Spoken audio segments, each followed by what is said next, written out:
وهدى ورحمة للمؤمنين. اعوذ باللہ من الشیطان الرجیم، بسم اللہ الرحمن الرحیم۔ آیت نمبر 143۔ وَلَقَدْ كُنْتُمْ تَمَنَّوْنَ الْمَوْتَ، البتہ تحقیق تم تو تمنا کیا کرتے تھے موت کی، من قبلی، اس سے پہلے، ان تلقوا، کہ تم ملاقات کرو اس سے۔ یہ غزوہ احد کی ہی اب کمنٹری جاری ہے۔ اللہ تعالیٰ یہ کہہ رہے ہیں کہ تم تو شہادت کا بڑا تمہیں شوق تھا، تم تو تمنا کرتے تھے اس سے پہلے کہ ایکچول میں جب تم نے وہاں موت کو دیکھا ہے، اس سے پہلے تو تم بڑی آرزوئیں کرتے تھے کہ تمہیں شہادت ملے۔ ہم سب جانتے ہیں کہ ہمارے دین میں شہید کا جو رتبہ ہے، اللہ تعالیٰ قرآن پاک میں کہتے ہیں کہ شہید کو تو مردہ بھی مت کہو، وہ سیدھا جنت میں چلا جاتا ہے۔ تو مسلمانوں کو اب موقع مل رہا تھا، خاص کر کے وہ لوگ جو بدر میں شریک نہیں ہو سکے تھے، ان کے دل میں بڑا شوق تھا شہادت کا۔ کچھ جوشیلے قسم کے نوجوان تھے۔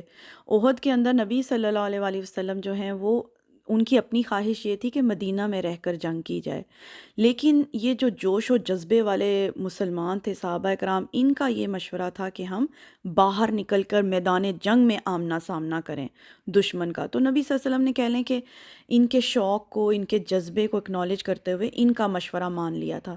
تو یہ سارا لشکر پہنچا ہے جب احد کے اندر، لیکن ایکچول میں جب وہاں پر قیامت برپا ہوئی ہے، جس وقت مسلمانوں نے ایکچول میں دیکھا ہے موت کو اپنی آنکھوں سے، اللہ کہتے ہیں فقط، تو تحقیق، رَأَیْتُمُوہُ، دیکھ لیا تم نے اس کو، وَأَنْتُمْ تَنْظُرُونَ، اور تم دیکھ رہے تھے۔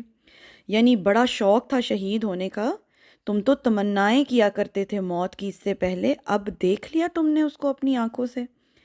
اس سے یہ بھی پتہ چلتا ہے کہ بعض دفعہ انسان بہت بلند ارادہ رکھتا ہے، بڑے بڑے نعرے لگاتا ہے، ہم بھی لگاتے ہیں، اللہ کے دین کے لیے جان بھی دے دیں گے، رسول صلی اللہ علیہ وآلہ وسلم کے لیے جان بھی حاضر ہے، لیکن یہ اتنا آسان نہیں ہوتا۔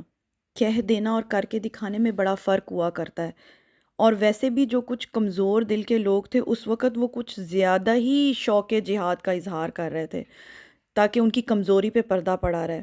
بہت زیادہ نعرے لگانے والے، باتیں کرنے والے، بہت زیادہ دعوے کرنے والے جو لوگ ہوتے ہیں، ضروری نہیں ہوتا کہ ایکچول میں جب ان کے اوپر پڑے تو وہ کام بھی کر جائیں۔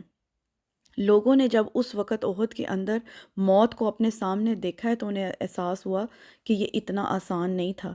اب یہ سیرہ کا نا، میرے پاس ایک بک ہے رحیق المختوم، تو میں اس میں سے ایک پیج آپ کو پڑھ کے سناتی ہوں۔ آپ ضرور سیرہ، آپ کے پاس جو بھی بک ہے سیرت کی، اس میں آپ یہ چیپٹر ضرور نکال کر پڑھیں احد کا، کیونکہ ہم یہ آیات پڑھ رہے ہیں۔ جب آپ ایکچول میں پڑھیں گے نا کہ کیا حالات اور واقعات ہوئے تھے، کیا قیامت ٹوٹی ہے مسلمانوں پر اس وقت، آپ کو سچ میں احساس ہوگا ان آیات کی انٹینسٹی کا۔ مسلمان بالکل پھنس گئے تھے درمیان میں۔ اصل میں شروع میں تو مسلمان ان کو فتح ہو گئی تھی، مشرکین جو ہیں وہ اپنے ہتھیار چھوڑ چھوڑ کے بھاگ رہے تھے، مسلمان تقریباً ونرز تھے، جیت گئے تھے۔ لیکن ہوا کیا، خالد بن ولید اور ان کے گھوڑ سواروں نے جب پیچھے سے حملہ کیا ہے، ادھر سے جو مشرکین بھاگ رہے تھے وہ بھی پلٹ کے آ گئے، مسلمان بالکل درمیان میں پس گئے۔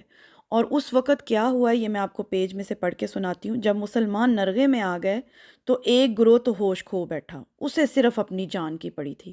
وہی لوگ جو بڑی خواہشیں کر رہے تھے، بڑے نعرے لگا رہے تھے شہادت کے، جب ایکچول میں پھنس گئے تو ان کو سمجھ ہی کچھ نہیں آئی، جان بچانے کی پڑی بس۔ کیا کیا انہوں نے؟ چنانچہ انہوں نے میدان جنگ چھوڑ کر فرار کی راہ اختیار کی۔ اسے کچھ خبر، اس گروپ کو کچھ خبر نہ تھی پیچھے کیا ہو رہا ہے، یعنی پلٹ کے بھی نہیں انہوں نے دیکھا کہ کیا ہوا ہے۔ ان میں سے کچھ تو بھاگ کر مدینے میں جا گھسے، کچھ پہاڑ کے اوپر چڑھ گئے۔ ایک گروہ جو تھا وہ پیچھے پلٹا ہے اور انہوں نے مشرکین کے ساتھ ایکچول میں لڑائی کی، لیکن دونوں لشکر گڈمڈ ہو گئے اور ایک کو دوسرے کا پتہ نہ چل سکا۔ اس کے نتیجے میں خود مسلمانوں کے ہاتھوں بعض مسلمان مار ڈالے گئے، یعنی اتنی افراتفری پھیلی ہے اس وقت، مسلمان کو ہوش ہی نہیں رہی، خود مسلمانوں نے ہی مسلمانوں کو جو ہے شہید کرنا شروع کر دیا۔ نبی صلی اللہ علیہ وسلم اتنے شدید زخمی ہو گئے، اور اس طرح کی وہ اس وقت قیامت ٹوٹی ہے مسلمانوں پر۔ تو اللہ تعالیٰ وہی کہہ رہے ہیں کہ جب تم نے ایکچول میں اس کو دیکھا ہے موت کو اپنے سامنے، تو تمہیں پتہ چلا جو تم اتنے دعوے کر رہے تھے۔ لیکن یہ کہ کچھ مسلمان تو بھاگ گئے، لیکن کچھ جو ہیں دلیر صحابہ کرام، وہ زندگی کی آخری سانس تک وہاں پر لڑے ہیں اور انہوں نے نبی صلی اللہ علیہ وسلم کو پروٹیکٹ کیا ہے۔ ان میں سے حضرت مصعب بن عمیر کے بارے میں آپ کو اس بک میں سے ہی پڑھ کے سناتی ہوں۔ انہوں نے اسلامی لشکر کا جھنڈا پکڑ رکھا تھا، ظالموں نے دائیں ہاتھ سے انہوں نے نا جھنڈا پکڑا ہوا تھا، ظالموں نے ان کے داہنے ہاتھ پر تلوار سے وار کیا اور ہاتھ کاٹ دیا، اس کے بعد انہوں نے جھنڈا بائیں ہاتھ میں پکڑ لیا، کفار نے بایاں ہاتھ بھی کاٹ دیا، اس کے بعد انہوں نے جھنڈے پر گھٹنے ٹیک کر اسے سینے اور گردن کے سہارے لہرائے رکھا اور اسی حالت میں شہید کر دیے گئے۔ اور جس بندے نے شہید کیا تھا ان کو، حضرت مصعب بن عمیر رضی اللہ عنہ کو، وہ یہ سمجھا تھا کہ یہ محمد ہیں صلی اللہ علیہ وآلہ وسلم، کیونکہ مصعب بن عمیر جو تھے نا رضی اللہ عنہ، وہ آپ صلی اللہ علیہ وآلہ وسلم کے ہم شکل تھے۔ جیسے ہی انہوں نے حضرت مصعب کو شہید کیا تو اس نے شور مچا دیا اس کافر نے کہ محمد صلی اللہ علیہ وسلم شہید ہو گئے ہیں۔ خیر، جو افراتفری وہاں پر پھیلی ہے، اور ایکچول میں جب مسلمانوں نے موت کو اپنی آنکھوں کے سامنے دیکھا ہے تو پتہ چلا کہ یہ اتنا آسان نہیں تھا۔ یہ بات اللہ تعالیٰ اس آیت میں کر رہے ہیں۔ تو آج کے لیے اتنا ہی۔ سبحانک اللہم و بحمدک، اشہد ان لا الہ الا انت، استغفرک و اتوب الیک۔